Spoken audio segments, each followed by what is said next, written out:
There we are. We're live now. We're live. Hello, everybody, and welcome to the Digital Download. Hello. Hello. It's another week has gone by. Another week of amazing things. We'd love to hear about what you've been up to. We've got a whole bunch of stuff that we want to chat about. Let's start with some introductions. I'm going to go through on my screen. So, Nick, with the headphones, you're going to go first. Hi, I'm Nick, aka That Video Nerd. I hang out a lot on LinkedIn, and I am an associate of Mr. Doyle, who is on my bottom. He's on your bottom. Left. He's on my bottom left-hand corner. Regularly. What a great way Always to on start my the Digital Download. Nick. Thank you. Yeah. Welcome back. Mr. Doyle is. And Nick, you're Mr. Something with LinkedIn, aren't you? I don't know if I can... So there's something you can't mention, but there's other things you can mention, though, can't you? Yes, yeah. I have my own creator community manager now at LinkedIn, and I'm also helping develop training content for LinkedIn for their new. They've basically got an existing training module platform, but they're kind of changing it up a little bit to make it a bit more humanized and a bit more creator focused. So I'm helping them with some of that as well, which is pretty exciting. Fantastic. And happy Thanksgiving to you, Lenwood. Thank you. It's been a wonderful Thanksgiving. We had beautiful weather here in New Jersey yesterday. 64 was the high in late November. We've got snow here in Aberdeen. Snowing today. Properly snowing. No, I don't want that. It's cloudy and rainy today. But anyway, I'm Linwood Ross. I'm the founder and CEO of Accelerate. We focus on accelerating digital transformation through your people, and we're a partner of DLA Ignite. Oh, Adam. Beautiful. Hello, everybody. I'm Tim's business partner and co-founder of DLA Ignite. And I must say that this is, for me, always a lovely way to round out the week. You know, chatting with friends about the stuff that we've learned and debating points. It's great. It's a nice way to spend a Friday. It really is, isn't it? If only we could add in some music, but maybe we could talk about that later. And Eric. Hi everyone, I'm Eric Doyle from Crux, and I hang out with this gang, and we are digital transformation consultants. That's what we are. That's what we do, and that's what we add to the world. So who wants to go first? Well, you found an interesting news item, didn't you, earlier in the week, Tim, about the cosmetics company? Oh, Lush, yes. Yeah. And I thought that, given the current kind of climate and what's going on, I would have thought that that's not a particularly smart move myself. So explain what's the background? Explain to people what the background, yeah. So Lush is a British-founded luxury cosmetics company. And I'm sure that most men that have walked past a Lush store will have thought it was a cheese shop to begin with. So you have like big blocks of interesting looking soap and such like in the window. Yeah. And like with cheese, they have like a wire cutter thing that they pull down over the soap, and it cuts it into blocks. And you also know there's a Lush in town from about 6 miles away, don't you? You do, because of the smell. You can feel it wafting up the street. And it's normally full, from both staff and customer perspective, of largely young women who are incredibly cool, the sort of people that just didn't exist when I was that sort of age.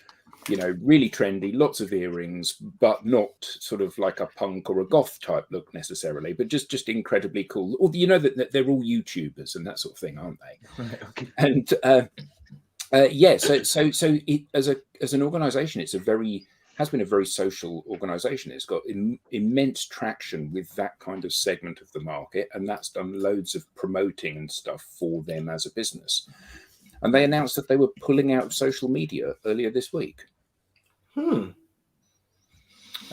Yeah. Oh, such a shame to see that business go down the toilet in about and so 6 months' time. it's important to say that what they're going to do is that they're going to concentrate on email marketing, and Because we all respond well to that and these an days, app. don't we? They know their target market well. Then I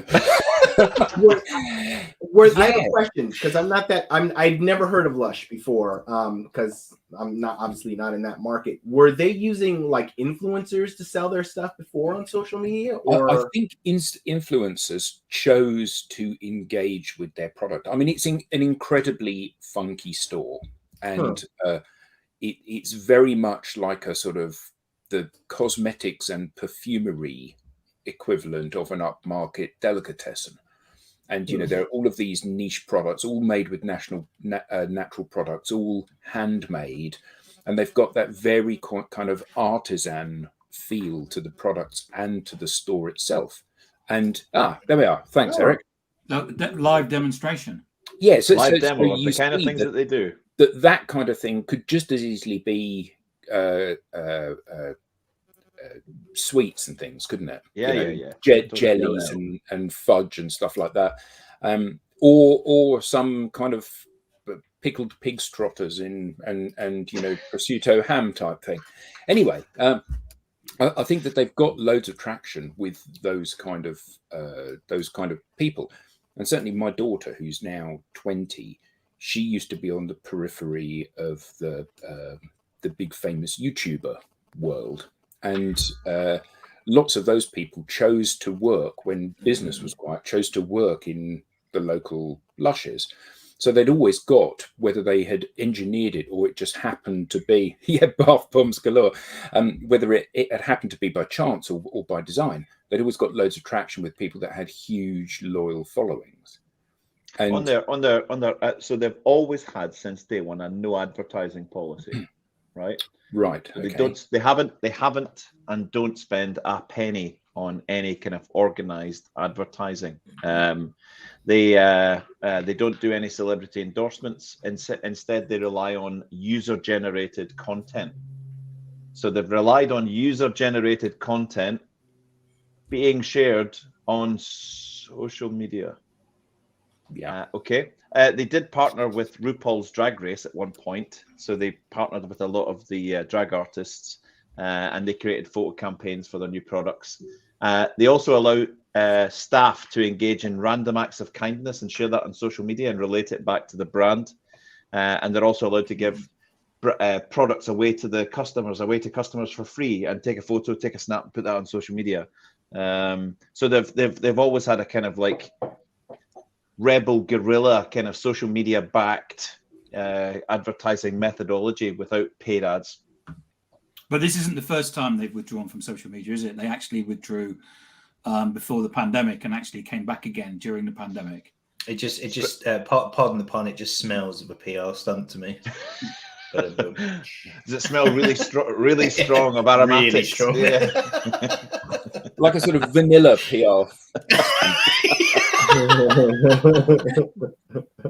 Vanilla and cardamom bath soap. Yeah, that kind of smell. Yeah, for a company that's relied on user-generated content to spread the word about its stuff, you would think that's cutting your nose up to spite your face. You would actually. I hadn't even considered that this could be a PR stunt. It's not. They've withdrawn before, so they'll do it. They've said it's a strategic thing, and it's for mental. Basically, let's see how long it lasts. So they've anchored it in mental health. Yeah, that's interesting. So they're kind of latching on to this idea that maybe their target demographic, which I'm not sure, but maybe it's that younger female. They're not served by being on social media, so they, because that's the whole idea is that the young girls are on there and they're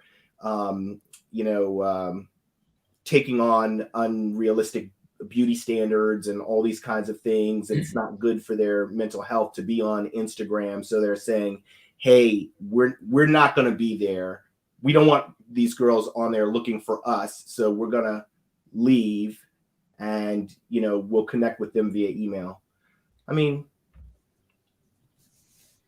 My kids, so my daughter is 20, my son is 17. Basically, the only way that you can contact them is via some kind of messenger app. They don't respond to emails at all, and they often miss emails. It's the same with my mother, and she's 83. What's also interesting, She hates emails. She says it's for old people. Yeah, with you saying, Tim, about them focusing on email and app, what's quite interesting is that certainly amongst younger people, there seems to be a move away from apps. So, like, neither of my kids have got the Facebook app on their phone. They use Facebook through the web browser on their phone rather than have constant push notifications to the app. So there is actually another company that has done this. I mean, Helen made a great example, saying that made a great point about the fact that there's a great case study here. There is actually another company that has done this. Oh, it went out of business. Sorry, Gap. Yeah, sorry, it closed down. We were in the shop, and they said, we'll give you like money off if you go to our email list and go on our app. We're very lucky that I'm privileged that we don't have to take that money off.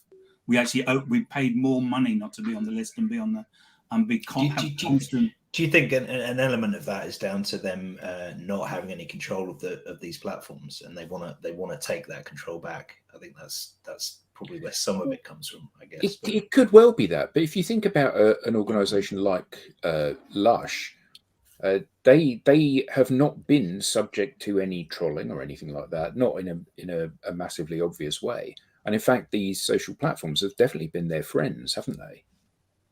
I guess it's very tricky for the cosmetics companies, I've noticed, because when I sorry, Tim, have you got a no, I'm going to branch off. No, go for it. Yeah, go for it. On. All right, crack on. When I met Sarah, I didn't give a second. This is a terrible admission, but I didn't give a second thought to animal testing on any products in my life. Right? I didn't recognize it as being a thing. Sarah was incredibly involved in that before she met me, and carried it through into my life. So since I've met Sarah, we've been together for 15, 16 years. We've never had every single cleaning product, makeup product, cleansing product, shampoo product, or whatever is ethically sourced. Primarily, and this is her front and foremost point, is that it's not been tested on animals. But not just that the product says it's not been tested on animals, that none of the supply chain tests on animals as well. So that narrows down your shopping band even more. Does that account for the odor? Yeah. So we've got lots of lovely looking bottles in this house that are completely useless and don't do anything. But it was a huge thing, and I have noticed, like, around about Christmas time, where everyone's thinking about perfumes and colognes and things like that and nice stuff. So we don't buy any of the big brands, any of the well-known brands, because they've done clever things. Like, some of them have signed up to say that, our finished products are not tested on animals, but there's some little part of it in the supply chain that is, and they're not. Or some of them are just downright saying, there's some big players out there who are just saying, we test on animals. That's it. We've got our beagle farms, and we do what we need to do, and we've got a plan in place to pull away from it, and we will pull away. But as we'll take the last day that we're allowed to do that to keep doing that. But I have noticed that cosmetic companies are under such scrutiny from PETA and all these organizations. If they make a slight mistake, man, it is just blown up. It is blown up completely. So it's incredibly, although they haven't had a blow up on social media. Maybe it's just the pressure of being completely ethical in cosmetics. It's just too much. Plus the mental health thing. So, Eric, did you want to put some slides? I did, yeah. It's not related to Lush, though. It's kind of it's 15. We've talked about that for 15 minutes. Right, fair enough. Are we going to segue into this now? Segue into this. You'll see when you see the edit, you won't notice. So slick, seamless. Is there some synergy between Lush and where we're going? See what I did there? So we've spent so much time talking about lovely artisan soap. I thought it'd be nice, because it's really relevant to this group here, to talk about shampoo and conditioner. Excellent. a good move. Yes, beard shampoo. We are the most follically challenged group of. This must be the most follically challenged LinkedIn Live right now. My goodness me. No. In all we all go seriousness, out for a short back and polish, don't we? yeah. Can I have? Can you take a little bit off the top? Just that one. That one. I was lucky enough to be invited to speak at an event this week on social selling and influence, and I guess one of the slides that I put up, we've been talking about it for a while. It's been in our sort of presentation deck for a little while, but this whole concept of this is getting is getting deeper and deeper and deeper in my mind, and I know it's a subject that's front of mind for a lot of us, but it's the idea of the accessibility of thought leadership. The accessibility of thought leadership, which we said before in one of our previous lives, but I've pulled the concept out a little bit because it was kind of chucked in as a conversational topic. But back in the day, we spoke about the fact that thought leadership was the kind of like exclusive domain of PhD thinkers and CEOs and big global leaders and all of that. But actually, the whole idea of thought leadership and digital thought leadership is now accessible to anyone and everyone. And that's a beautiful thing. So I just wanted to, I don't know if this is going to work. I'm pretty rubbish at making this kind of thing work. Let me see. Share screen. Says the person who runs his own. Screen sharing. Right. I'm pretty rubbish about it on this particular platform. You can select on StreamYard. You can select either a window or the whole screen. So if you select the window that the so when I'm going to share down at the bottom, share. Is that or right? you can rejoin as another person. It's all getting very complex now. Let me just have a little look here. My computer. I think I've got it. Yeah. I think I've got it. Hit share screen, and then share, and then window. Share screen. Click window, and then you'll be able to select that particular window. That's when you get synergy, Eric. I gotcha. When you get. Do you want me to be sick into this? If you're going to be sick ASAP. Mm. Be sick ASAP. You went there. We went there. Right. I think I've done this now. Hold on. 1 second. Do you need to download you've got a PC, haven't you? So you need to download a patch or something. No, I don't need to download a patch. Unfortunately, it doesn't want to share. Just give me 1 second. Just talk amongst yourselves. It's about the whole concept of thought leadership being accessible, and not just accessible, but necessary for everyone, every professional these days. I'm getting the spinning wheel of death when I'm trying to share right now. Is anyone here a Mac user? Yeah, just send it to one of us, Eric. We can share it for you. Don't worry. You just push a button and send it, and it works. So while you're working that out, Eric, should we go? Nick, you got some stuff. You went down a rabbit hole, didn't you, this week? I did, yeah, and it was down to you actually. It was the live that you did a little while ago, a few weeks back with Porrick about metaverse. With Porrick, yeah, Porrick Costello, yeah. Ooh. Yeah, so I after that, I've never watched something so intently as I did that. After that, I jumped on YouTube and I went down a massive metaverse rabbit hole. So I started looking at things like Decentraland, which is a persistent online universe where you can buy tracts of land in there. And the cheapest I found so far when I went on the marketplace was around $4,000. What? Some of these range, yeah, for virtual the gold rush has already started. Yeah, the gold rush has already started. It's insane. And then I went on to another one called Crypto Voxels, I think it was, where you could buy tracts of land as well for about 1.46 Ethereum, which is around nearly 4,500 Great British pounds. So yeah, the gold rush has already started in terms of get in quickly, Nick. Get in there while you can, mate. Porrick is on Somnium Space. He's on, what did you say? Somnium Space. SOMNIUM Space. Yeah, there's a lot of these spaces. So for the audience, Porrick, I did an interview with him the other week.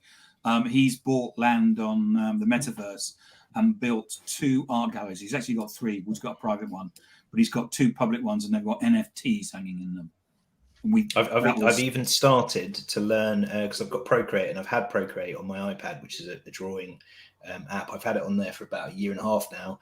I've even started to in the evenings do YouTube tutorials on how to use Procreate so I can get some of my first NFTs out there. But I know Eric, who has one over his shoulder, is already a big painter, so he needs to think about digitizing those somehow or creating digital artwork. And, Yeah, he needs to paint with his Oculus and his hand controllers. So to do in real time, that would be cool in that space. Eric, have you? Oh, there we go. 2 Erics. We've got two Doyles. Is the one on the right the Max Headroom Doyle? Tim, has Eric issued an NFT so we know which one's a forgery and which one's real? I can tell you that one's not worth much. Yeah. That's an original Doyle. How dare you? You could have smiled when he did. So I don't know. Hey, that's better. Did you kick the other one, the real one? Did you say this wasn't worth much? No, I think he meant the image of you frozen on the screen rather than the work of art. Yeah, we're going to take that and create an NFT from that. Yeah, quite right too. Quite right. That whole thing is just mind-blowingly incredible. But also, I remember when I was listening to it, I was thinking, this is so far away from me. But actually, I did the same. I fell into a bit of a rabbit hole as well. It's not that hard. No, it isn't. It not really that isn't. hard. It's not hard at all. It reminds me of the kind of gold rush that started to happen a few years ago, where I had a friend of mine who used to be really like massively obsessed, because I know you're a big gamer, Eric, with World of Warcraft. So he would grind for hundreds of hours getting all the best gear on this stuff, and then he'd put it on message boards or on eBay and sell the gear. Mm-hmm. It's the same, it's a similar equivalent in terms of kind of selling virtual stuff. The diamond, the dragon-tipped sword of Zarathustra or something like that, you know, for £1,000. £1,000, yeah, exactly. But I think that there's a bigger thing here. So in things like World of Warcraft, you go into that little universe, you invest your time, you basically work a job, and your job is going around creating those things. You can then sell those things to somebody, and those are then a shortcut. So that person doesn't have to grind away for hundreds of hours getting good at the game or going and doing various tasks to win those things for themselves. And you can sell those out in the real world. Like with NFT-enabled works of art, you know, you hang them in your virtual gallery, you potentially charge people to come and see, or you charge advertisers to place adverts on the way into your gallery if it generates footfall. And there's a big but with the whole kind of NFT artworks type thing, which is that if I buy the Doyle, which is hanging on the wall behind Eric, that has not only an artistic value to it, it has a physical value to it as well, because it's a framed print on canvas, which took him time to create. The problem with any digital artwork is that a copy is as good as the original, and there's no limit to how many copies you can make. Now, with an NFT, you can either watermark it, or you can say, well, I have the real one.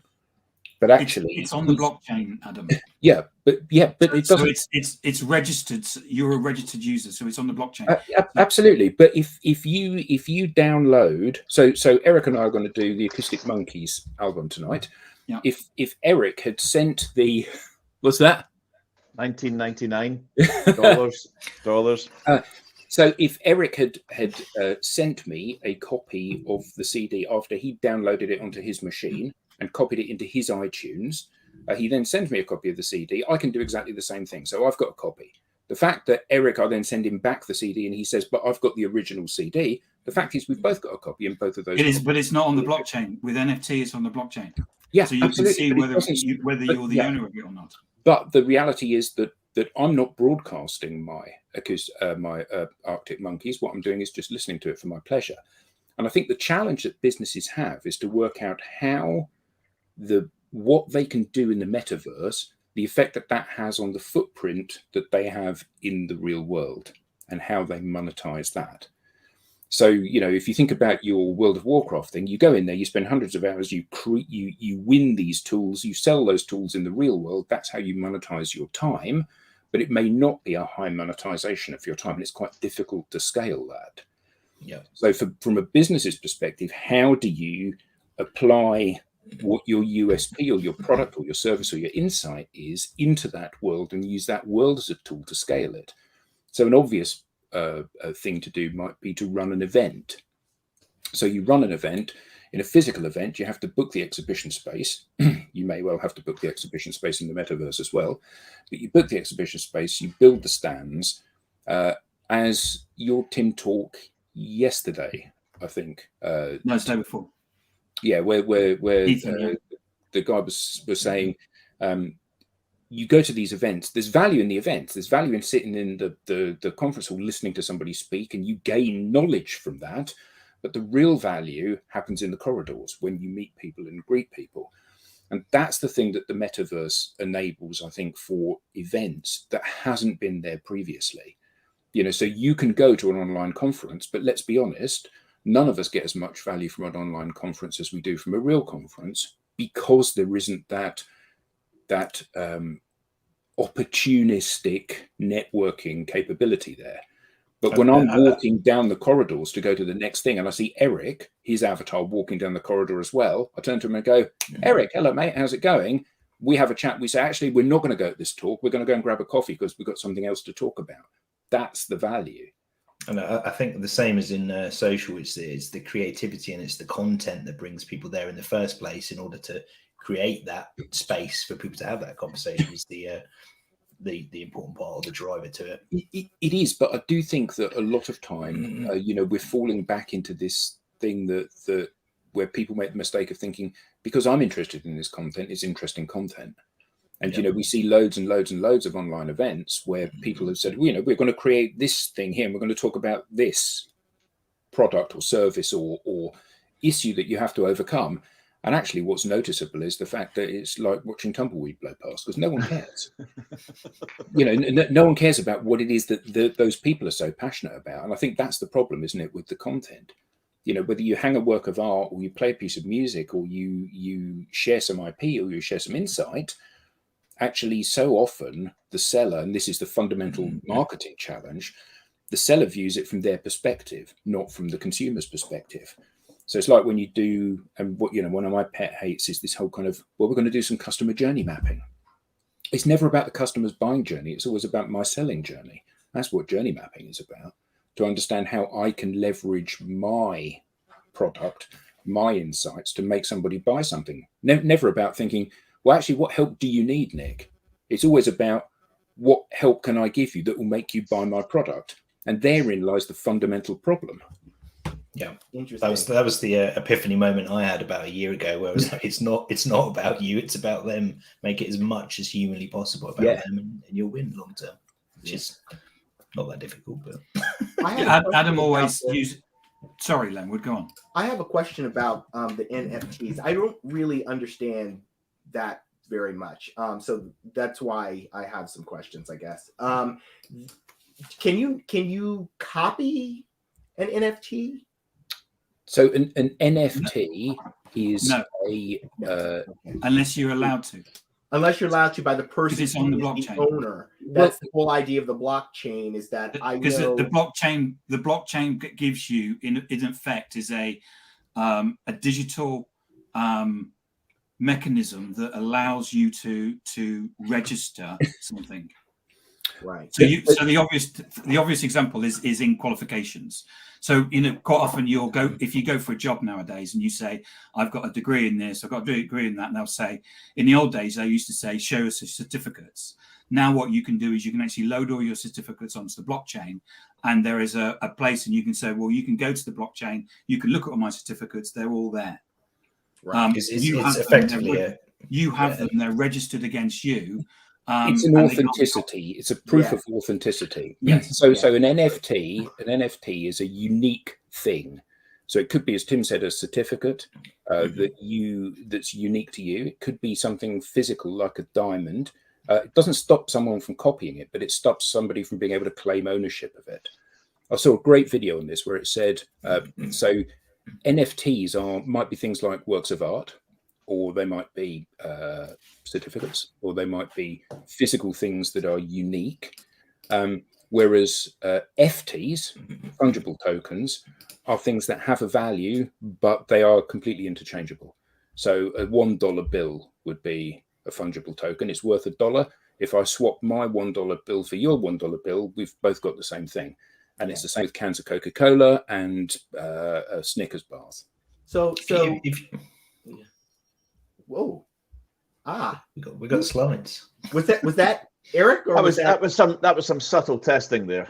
Okay. Yeah, Yeah, that's you good. it went so fast. I went so fast. No one will notice in the final edit. No one will see it. Did you just out of interest, Eric? Did you when there were two of you on screen? Is that because you'd logged out of your PC and logged back in with a Mac? Clearly, yes, on an iPhone, yes. It was like those TikTok videos, you know, where they go, no one. Oh, will they keep know. overlaying. Yeah. No, and they go, no one will know. How will they know? No one will know. No one will know. No one will see that. No one will see that. Carry on. No one noticed that at all. Oh my goodness, so funny.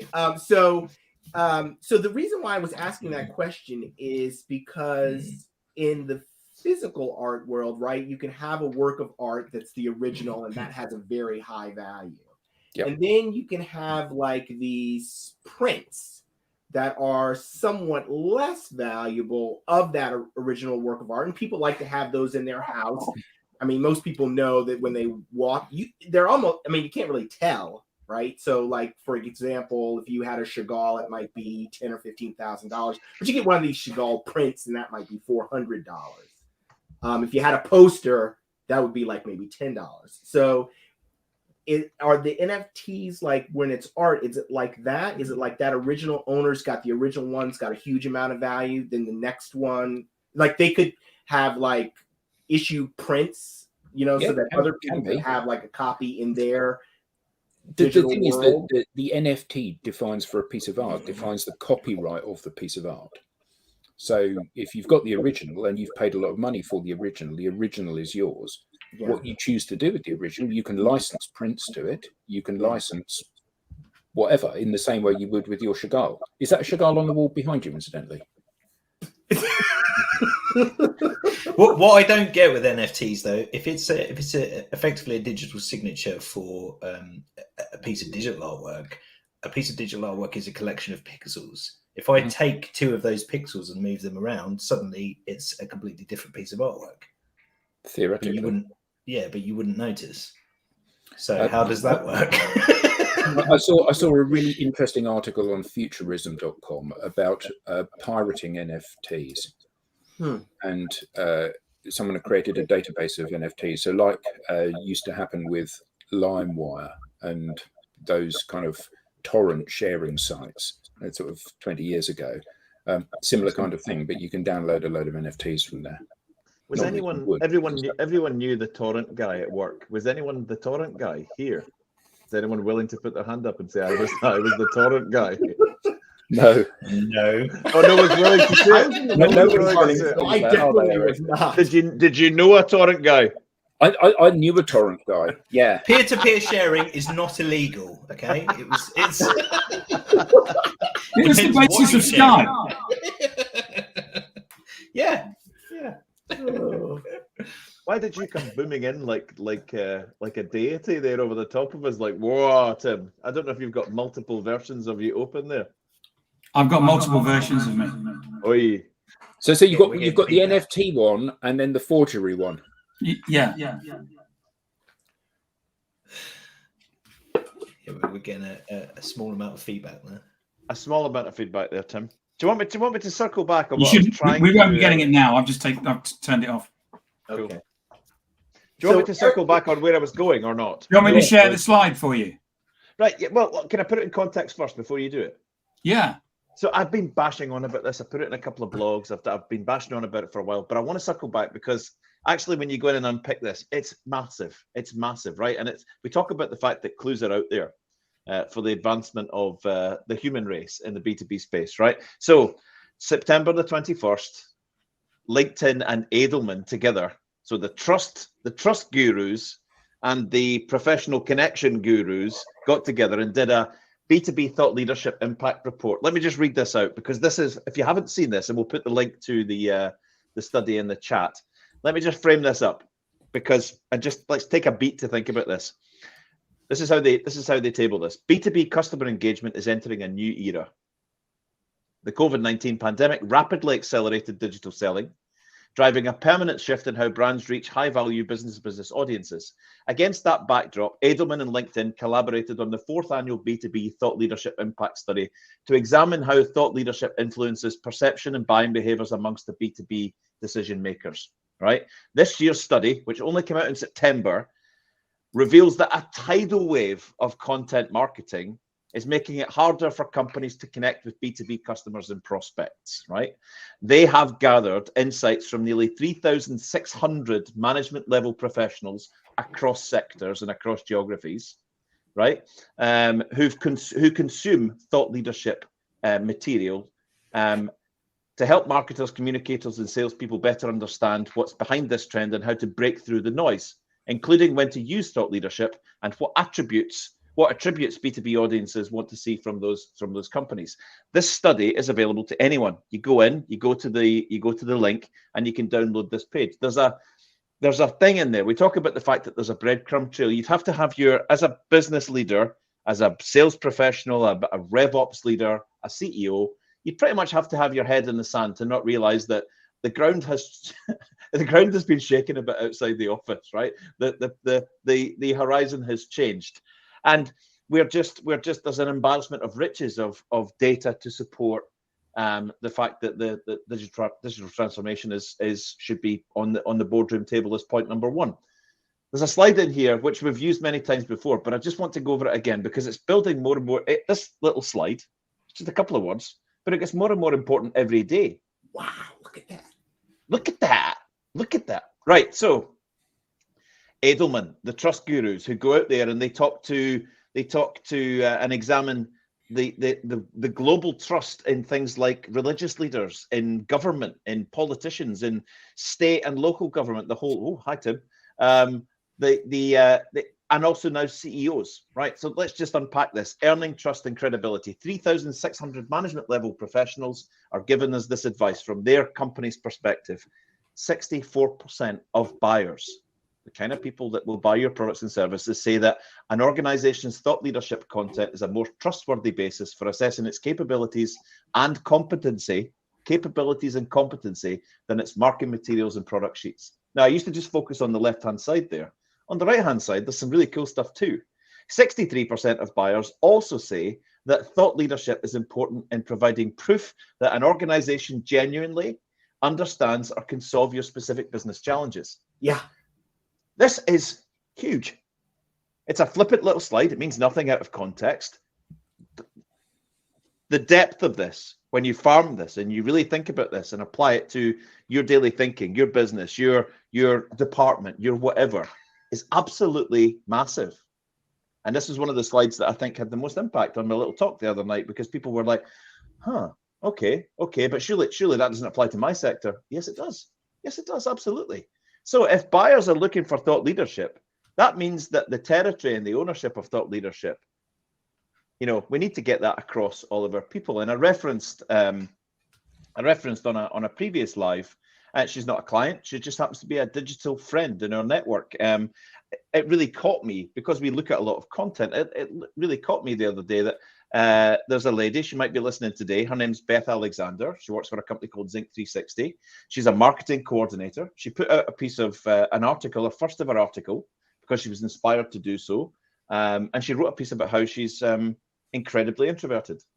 And she wrote a piece about introvert, extrovert in business, and how those things can be super strengths, or in some cases, weaknesses or perceived weaknesses. And she wrote a piece about that. She never said, I'm a marketing professional coordinator, and she never said, buy our stuff. That piece of thought leadership, which was, I'm a professional, I have some thoughts about how the world works, and I'd like to share those, is one of the best articles I've read this year. And she's not a PhD, she's not a CEO, she's a normal person who's actually decided, I'm going to put out some really cool thought leadership stuff there. It's attracted so much attention to her and her business.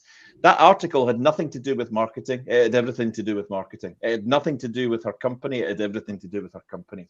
I love this slide, and I love the context behind it. And I think really putting a magnifying glass over that and looking through the lens of your own company and thinking about this deeply, not just brushing over it, is super important. Yes. End of preach. Well, Yeah, I agree wholeheartedly, Eric. I have a question though. Yeah. What is driving that? What do you think is driving this issue with trust and credibility among? I think the clue's in the opening. When you click on the website, of which I can put into the chat right now, when you click onto the website that supports and hosts this study, this year's study revealed that a tidal wave of content marketing that's making it really hard for companies to connect with B2B customers and prospects is causing problems. I think it's in there. So in that study, it also worked. It said, so what do people want from content? And that was quite interesting. What they want is people to be original, and they don't want people to be salesy. What people want in content is that they say that they want people to strike a more human, personable tone. They also want people to be provocative and challenge. And so what they want is someone to come up with an opinion. And it's a really interesting report. You know what it proves. Another piece of research that proves people don't want brochures, and they don't want brochureware. What they want is insightful, educational, thought-provoking, entertaining content. Yeah, they want to know what's in your head. They want to understand what the people that they possibly might be working with. So that article that Beth put out gives so much insight. In isolation, it's just an article put out by a marketing coordinator. Eric. Yeah, no problem.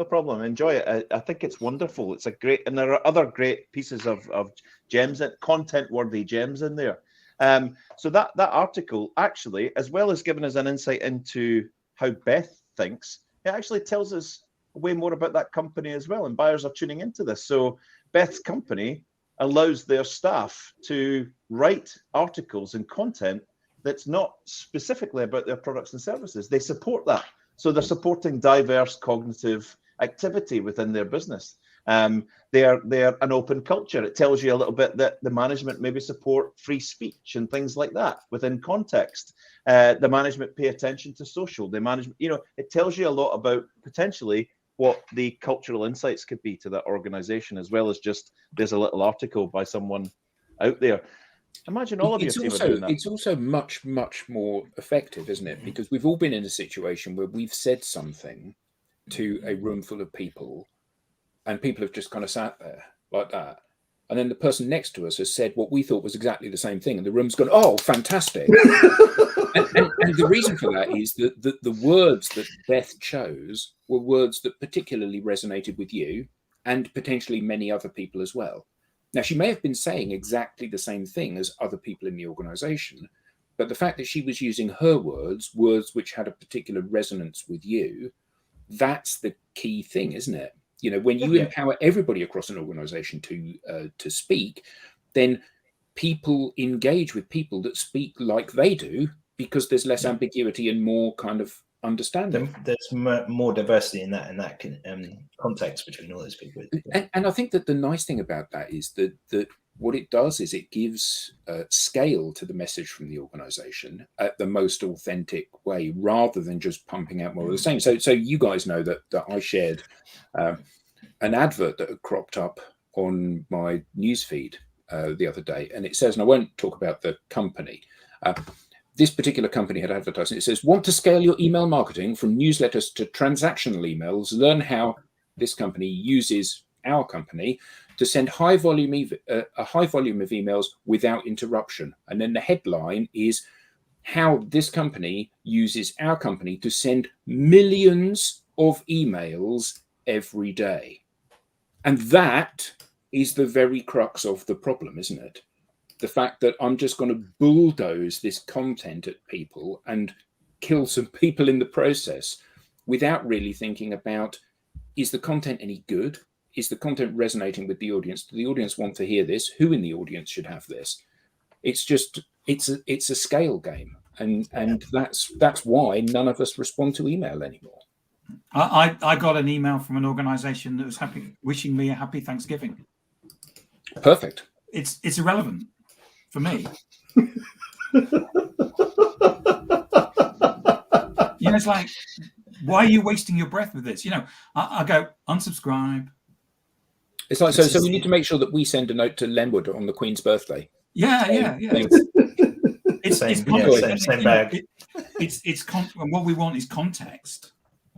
And if anyone's the thing that I've sit in so many presentations about personalization, and the thing is what we hear, what people hear when they hear the word personalization is not that we're going to send 1,000 emails, is that they think what we're going to do is we're going to send one email.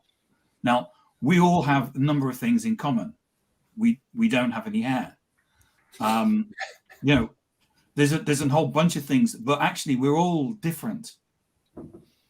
I can't remember. There's a thing about the fact that you work out these persona and these attributes of these personas, and you say one's Prince Charles and one's is Ozzy Osbourne, and the two people are just completely different in terms of where they come from and where they and it just it's I don't need emails that say Happy Thanksgiving. It's irrelevant to me. I think with buyers also, we talk about how there are many more people in the buying process, right, in organizations, and how you've got to be able to influence, right, that whole team. But what the number of people in the buying process is a symptom of is really the complexity of problems. And I think more and more buyers are simply saying that we can't afford to have people who are not adding value to solving the problem in the value network. Okay, so we've got to deliver a certain value, whether it's an internal end user or an external user. And we've got to create a team, which includes outside vendors. So we're going out to buy something. And we need every person in that value chain to actually deliver value. We cannot afford to have someone who is just selling, right? Just here's the... And I think I'm not saying that's all of it, but I think that is driving some of this,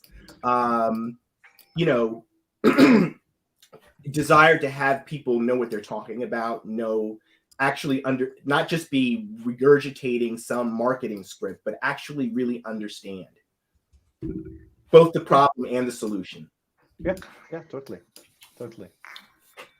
If you go into any electrical shop now that sells electrical goods in the UK, now I know you can buy electrical goods on the internet, but people still go into electrical shops.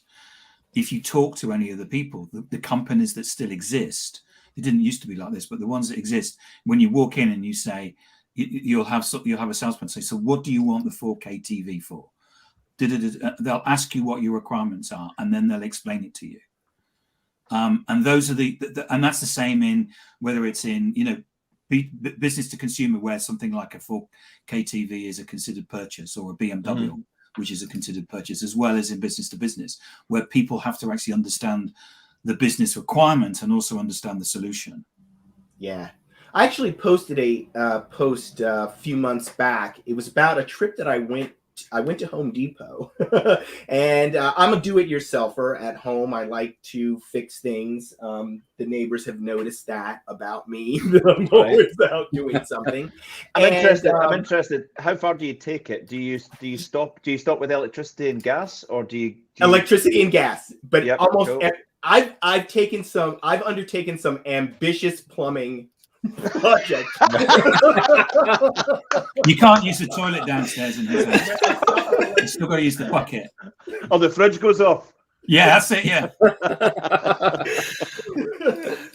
It's actually not a little. I won't say it's a problem, but my wife and daughters, they really think I can fix almost anything. So Of that's, course, I mean, your dad. they'll break something and they'll be like, take it to dad. He can fix it, you know? And I'm looking at it like, what are you guys thinking? Like, this is irreparably broken.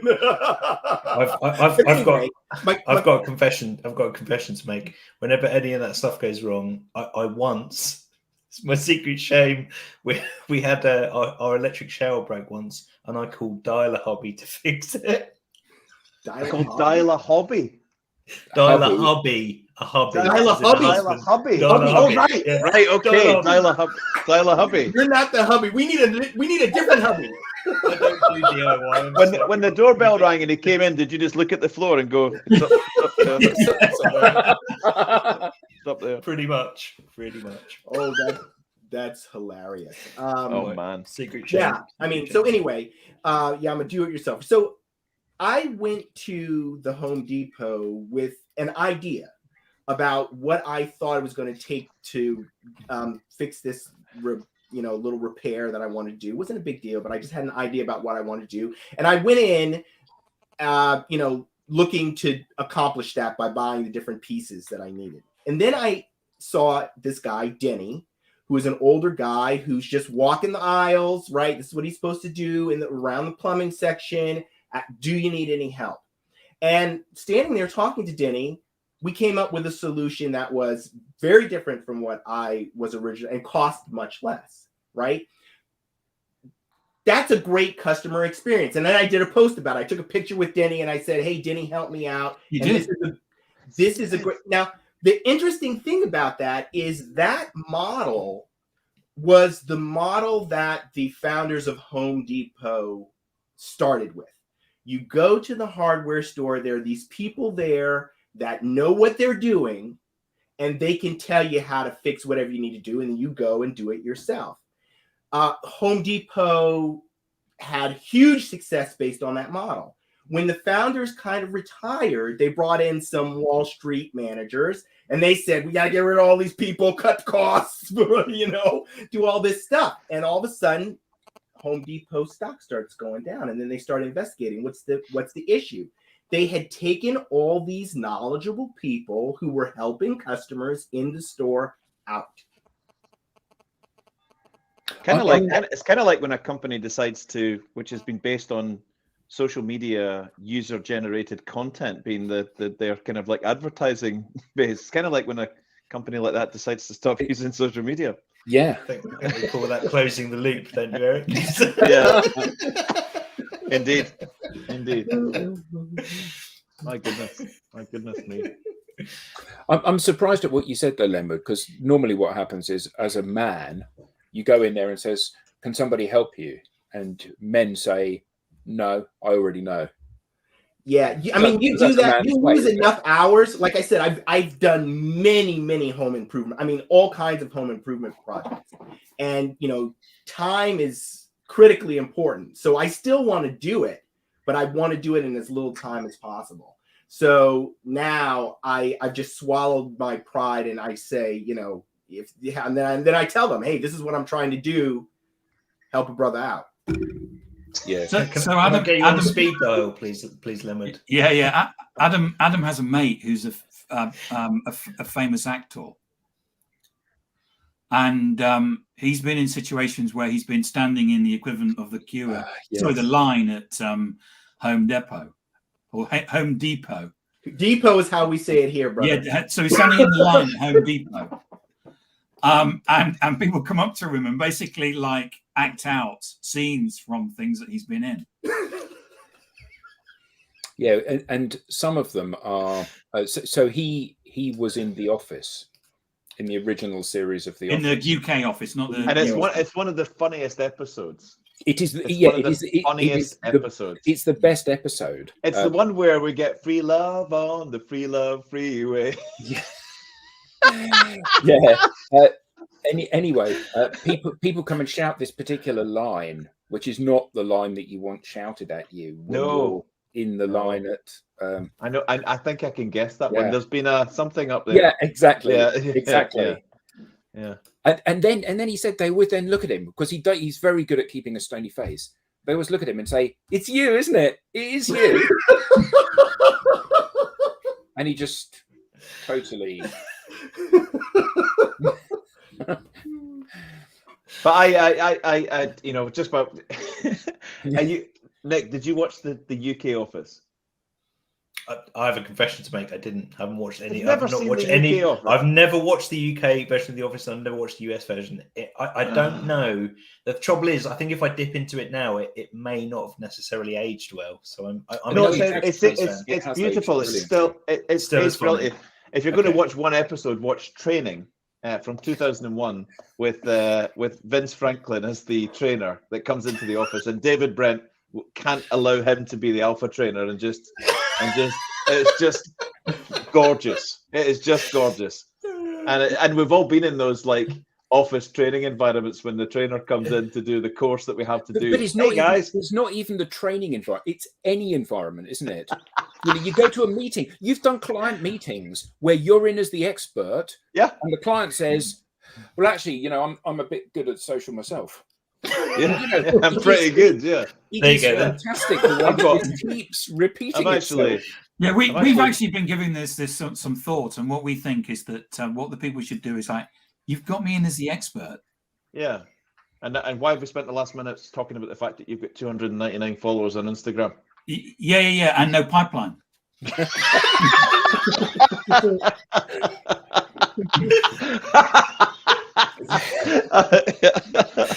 That's brilliant. That is absolutely brilliant. Yeah. Guys, Yeah. I'm gonna have to say toodly bye because I need to go and entrepreneur life. I need to go and pick up my daughter from school. Fair Thanks, enough. Nick. Thanks for coming. I will see you anon. See you later, guys. Have a good weekend. Thanks, See you Nick. later, everyone. Take care. Have a great Bye. weekend. Just to translate for our American cousins there, I think he said toodly bye. Toodle pip, old chap. Toodle pip. Toodle pip. So we've gone through thought leadership. We've gone through companies deciding to leave social media. Watch this space. Let's be talking about this in a couple of weeks' time when they've decided to come back. Yeah. Well, you know, they will be back ASAP when they realise where they've gone wrong, won't they? Oh yeah, absolutely. And then they'll have a nice new PR stunt to say we're back. It's great, but we're coming back with measure. Hey, but it won't wash, will it? Oh, the sweet smell of success. So how many soap puns can we get over the next 3 minutes? I think you need to soft soap the audience, really, don't you? First of all. Yeah. I think we need to soak up some of these ideas and wash away some of the bad feeling. You guys, you were so Burn dry. into your uncle. I've not heard that one before, Simon. Right, are we good? Yeah, I think we're good. We yeah. are good. Thank you, excellent. everybody, for tuning in and all the debate. Yeah, And thanks to Lenwood and Nick and Adam and Eric. and you, Tim. Thank you. Thank you, Tim. Outstanding. Great seeing you Yeah, guys. Have a lovely weekend, everybody. You too. Toodly Take bye. care, guys. Bye-bye. Bye. Diddly pip. GTFN.